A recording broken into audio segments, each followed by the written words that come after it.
Salut à tous, j'espère que vous allez bien. Donc alors aujourd'hui on se retrouve pour une nouvelle vidéo qui vous plaira peut-être parce qu'on va tout simplement, parce que je vais tout simplement dresser un bilan du salon des concept cars et du design automobile qui a lieu en ce moment même à Paris, donc c'est aux Invalides. Comme on peut le voir, hein, je précise juste, donc c'est en dessous de ce dôme, voilà, de je sais pas quel château, enfin, je sais pas quoi. Voilà, donc l'exposition des concept cars, alors ça c'est tous les ans, contrairement au salon de l'auto qui est tous les 2 ans. Franchement, si vous avez été au Mondial de Paris, vous n'avez pas raté grand-chose. Mais quand même, on sait jamais. Moi, malheureusement, je n'ai pas pu me déplacer parce que je suis pas véhiculé, j'ai pas le permis. Ouais, j'ai que 15 ans, j'ai pas le permis. Voilà, c'est un peu dommage. J'espère à fond être présent sur la Mobile. Bah oui, vous imaginez, sinon je vous aurais fait une vidéo sur ça dans des concept cars, bien évidemment. Sauf que là, non. Donc, je vais vous dire, enfin, on va faire un grand tour, voilà, de ce qui s'est passé, enfin, de ce qui se passe en ce moment même, en fait, à l'heure où je tourne les vidéos, à Paris, donc sous ce dôme. Plus clairement aux Invalides, hein, j'avais juste oublié de le préciser. Donc, alors on commence tout de suite avec ce concept car. Donc, si vous êtes allé au Mondial de Paris 2018, bah franchement, bah, c'est bien. Moi aussi j'y suis allé, hein, bah oui, vous avez pu voir les vidéos. Non, donc alors ici nous avons le DSX Intense, donc un concept de chez DS. Moi je trouve que c'est un peu n'importe quoi, franchement, avec euh, cette asymétrie incroyable. Alors à noter que ce concept il a un truc particulier, c'est que, alors là vous voyez qu'on a un cockpit bien fermé, d'accord, donc qui nous permet de prendre le volant, donc en mode manuel si vous préférez. Non, pardon, je suis bête. Non, le mode manuel, je sais plus c'est de quel côté en fait. Non, c'est ici, c'est ici, c'est ici. Non, ou c'est dans le cockpit. Ah, franchement, je sais pas, je me rappelle plus. Enfin bref, en tout cas, le concept est autonome, hein. Ou alors, tout simplement, vous pouvez bah, le conduire. Et franchement, moi, j'aurais préféré le conduire, hein, parce que franchement, l'autonomie, hein, sur des voitures comme ça, je pense pas que ça va servir, hein. C'est pas une voiture où on aimerait rester derrière à rien faire, hein. Voilà. Puis d'abord, on n'a même pas de place derrière. Voilà. Mais bon, moi, franchement, je trouve le concept, bof, hein, c'est pas très beau. Enfin bref, donc tous les goûts sont permis. Donc on va passer au concept suivant qu'on a pu voir. Donc, alors celui-là, même si vous êtes allé au mondial de Paris, bah, vous allez être dégoûté d'apprendre qu'il était au salon des concept cars. Il s'agit du Mercedes Maybach Ultimate Luxury. Donc alors Mercedes Maybach, comment dire, c'est une grande amitié, hein, j'ai envie de dire. Oui, alors parce qu'on a la classe S Maybach, on a le G Landaulet Maybach, enfin voilà, on a plein de modèles Maybach. Voilà, donc alors, celui-ci a été présenté au salon de Pékin, je sais plus quelle année, mais bon, franchement, j'ai pas cherché à chercher, tout simplement. Voilà, alors bon, ça se voit quand même qu'il est un peu destiné au marché chinois, non? Franchement. Franchement, parce que les Chinois, franchement, pour moi, une voiture chinoise, c'est censé respirer le luxe et c'est censé être grand, tu vois, comme une Toyota Century, par exemple. Et c'est exactement ce que fait cette sorte de SUV limousine, enfin bref. Et puis on n'oublie pas, hein, toujours le petit logo Maybach, hein, je sais pas comment on appelle cette partie. Voilà.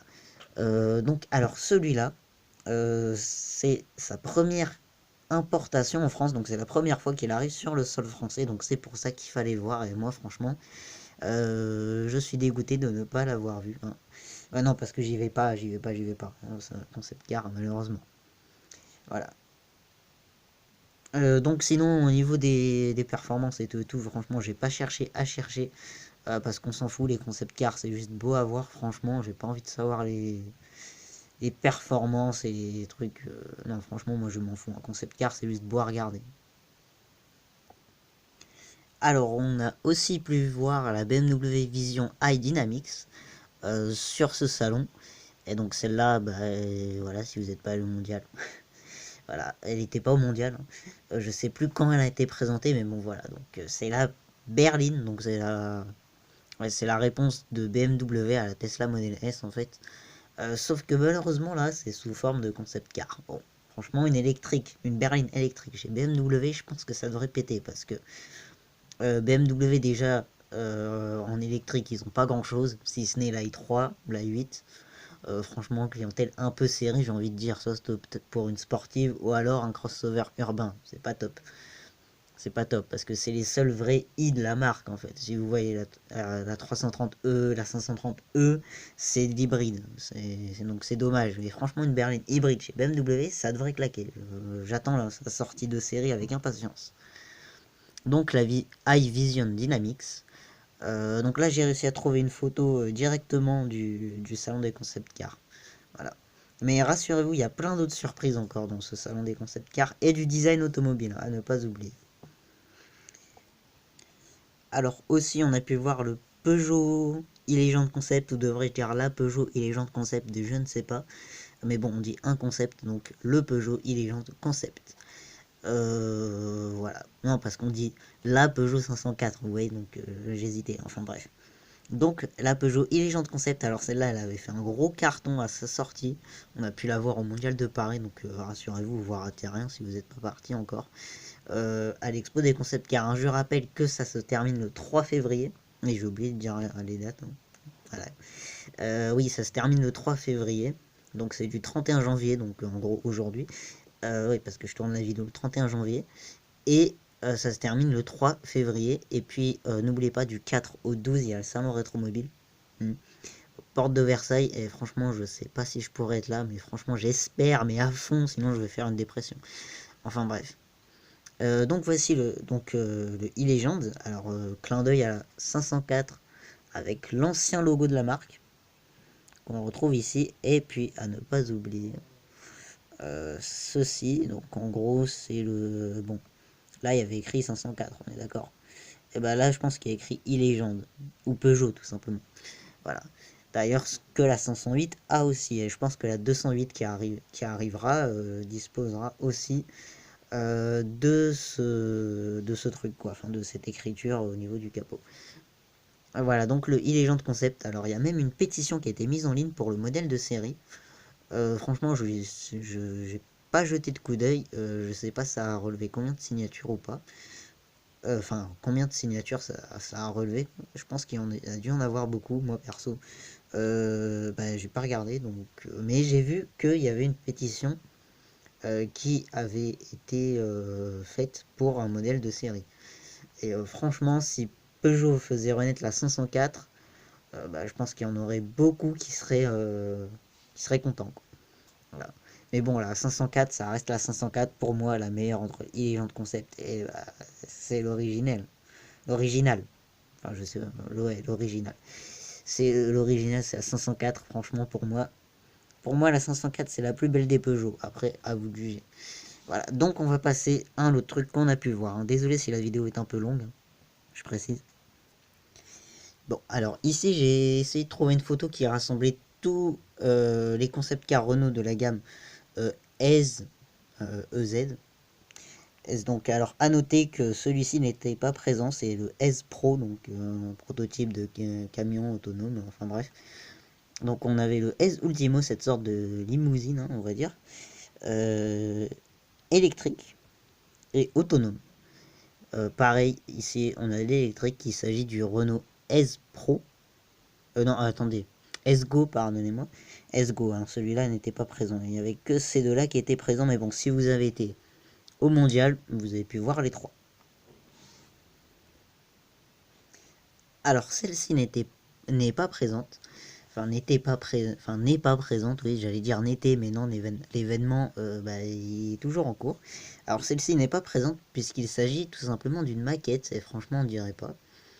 Enfin d'une maquette, ouais, enfin d'un truc vraiment approfondi, enfin d'une sorte de maquette, voilà, de la Ferrari SP38. Donc alors si vous vous souvenez d'une de mes vidéos qui portait sur les Ferrari uniques, je vous avais dit que la SP38 était unique et qu'elle avait été commandée par je ne sais plus qui, oui, parce que j'ai pas la feuille à côté de moi. Voilà, donc elle est unique, hein, elle est restée aux États-Unis, je crois, si je dis pas de bêtises. Donc non, c'est simplement ouais, voilà, une sorte de grossière photocopie. Mais franchement, on dirait la vraie SP38. Hein, Bon, après, je pense que les roues, quand même, sont. Enfin, ainsi que les jantes sont des vraies. Hein, c'est juste. Enfin, ouais, que les pneus et les jantes sont des vrais, c'est juste la carrosserie qui, voilà. Il y avait aussi la Vantage, hein, je sais pas si vous voyez ici, mais bon, ça, on va pas passer 2 heures dessus. Vous avez pu la voir au mondial, la Vantage, et puis celle-là, bah, si vous avez été à Pebble Beach, vous avez pu la voir. Puis c'était pas le Pebble Beach de cette année, hein. Ouais. Alors, vous avez pu la... Enfin, c'était quand qu'elle a été dévoilée, l'SP38? C'était en 2017, je crois, si je dis pas de bêtises. En 2017, 2016. Enfin, franchement, non, pas 2016. 2017, je crois. 2017. Ou peut-être 2018. Non, je pense plus 2017. Mais bon, voilà. Donc, ensuite, on va passer à un autre concept qu'on a pu voir. Alors, ici, voici la Mercedes EQ Silver Arrow. Alors, Silver, je sais que ça veut dire doré, mais Arrow, je ne sais pas ce que ça veut dire. Vous savez quoi? Je vais faire un petit Google Trad et je reviens. Donc j'ai fini mon petit Google Trad et ça veut dire flèche. Voilà, donc flèche argentée. C'est nickel. Franchement, le nom, je connais. Il n'y a pas beaucoup de voitures qui ont un nom aussi bien reflété, franchement. Parce que déjà, le truc a la forme d'une flèche et puis il est argenté. Donc voilà. Et puis franchement, il est très sympa. Si vous avez été au mondial, encore une fois, vous avez pu la voir, mondial de Paris 2018. Hein, je précise. Alors vous avez pu voir que là on a un exemple, enfin on a la Monza, la Ferrari Monza SP1, et puis au fond on voit la maquette là, de SP38, la Monza SP1 qui est ici. Il n'y avait pas la SP2 si je dis pas de bêtises, et puis là en fait on a la Bugatti Divo, mais bon, si vous avez été au mondial vous avez pu voir les trois, on est d'accord, sauf la maquette de SP38. Alors, on a aussi pu voir la Peugeot 508, vous allez me dire, mais pourquoi elle n'est pas nouvelle? Effectivement, ici, en version GT Line, qui a été élue plus belle voiture de 2018, non pas de 2019, j'ai pas compris à quoi il joue exactement, mais bon, ouais. Voilà, donc plus belle voiture de 2018. Alors, généralement, ça se fait en fin d'année, mais eux, ils le font après la fin d'année. Voilà, c'est comme ça, hein, même quand on était moi, j'ai été à l'édition de 2017. C'était l'Alpine, donc, et le plus belle voiture de 2016. Oui, c'est ça. C'est ça. Et donc, au 2018, non. Non, pardon, je vous dis des bêtises.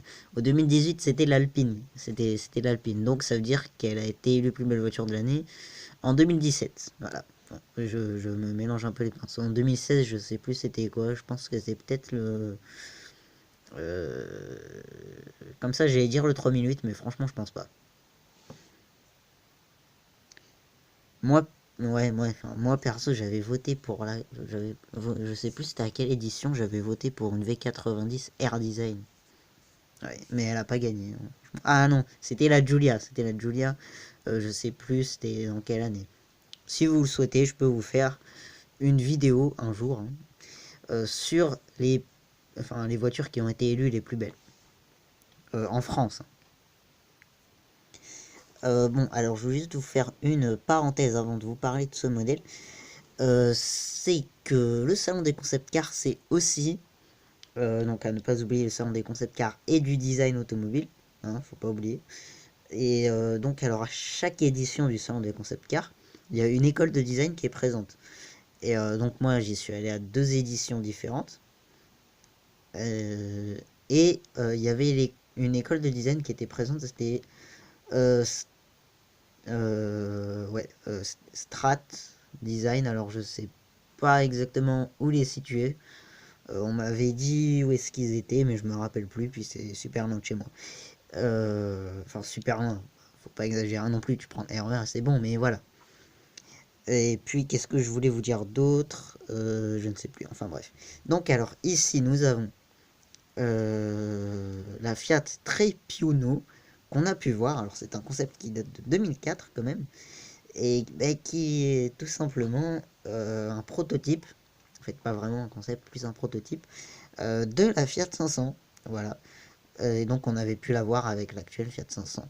Et ah oui, c'est ça que je voulais vous dire, à ne pas oublier aussi qu'au salon des concept cars, on a la possibilité d'essayer des voitures. Donc sur ce, je vais vous montrer rapidement ce qu'on a pu essayer. Bon, alors désolé, j'ai emprunté une image sur une vidéo YouTube. J'espère que c'est pas grave en fait. Mais bon, le principal c'est qu'on voit pas la chaîne. Donc alors, les voitures qu'on a pu essayer, enfin, ouais, qu'on peut essayer sur ce salon, c'est ici le Jaguar E-Pace. Alors pour ceux qui confondent, franchement, il y a E-Pace, E-Pace, à la rigueur si tu prononces E-Pace en anglais, donc ça va faire E-Pace, là t'as de quoi te mélanger, effectivement. Donc vaut mieux garder l'accent français, enfin vaut mieux ouais, parler en français des Jaguars, quoi. Sinon tu vas t'en mêler. Donc le Jaguar E-Pace, voilà, donc qui avait été présenté sous forme de concept car à ses débuts. Le Range Sport, donc qui avait subi son restylage. Pas dans sa version SVR hein, ici, mais je sais pas dans quelle version, mais bon, une version, voilà, une version simple. Alors, on avait le nouveau Fiat 500X, le DS7 Crossback, c'est la deuxième fois qu'ils le font essayer. Parce que moi j'y étais l'année dernière et c'était le DS7 Crossback qu'on pouvait essayer. Et alors le nouveau, là peut-être que vous ne le voyez pas, mais c'est le DS3 Crossback. Voilà. Donc sur ce, j'espère que la vidéo vous a plu. N'hésitez pas à lâcher un like, à vous abonner aussi. J'ai vu qu'on arrive presque aux 100 abonnés et c'est franchement super. On est à 89. Franchement, d'ici 2020, on sera facilement avant les 100 abos, c'est ce que j'espère. Donc voilà. Et si on est 100, je vous préviens tout de suite, il y aura une vidéo sur les 100 abos, hein, ça c'est sûr. Voilà, donc j'espère que la vidéo vous a plu, donc voilà, tu connais les règles, tu likes, tu t'abonnes, tu mets ton commentaire. Voilà, donc sur ce, moi je vous dis à la prochaine pour une prochaine vidéo. Eh non, faut pas que j'y dise prochaine deux fois, c'est pas mieux. Donc sur ce, moi je vous dis ciao pour une prochaine vidéo, voilà, c'est mieux. Et donc, bah voilà, j'espère que vous vous portez bien. Allez, salut!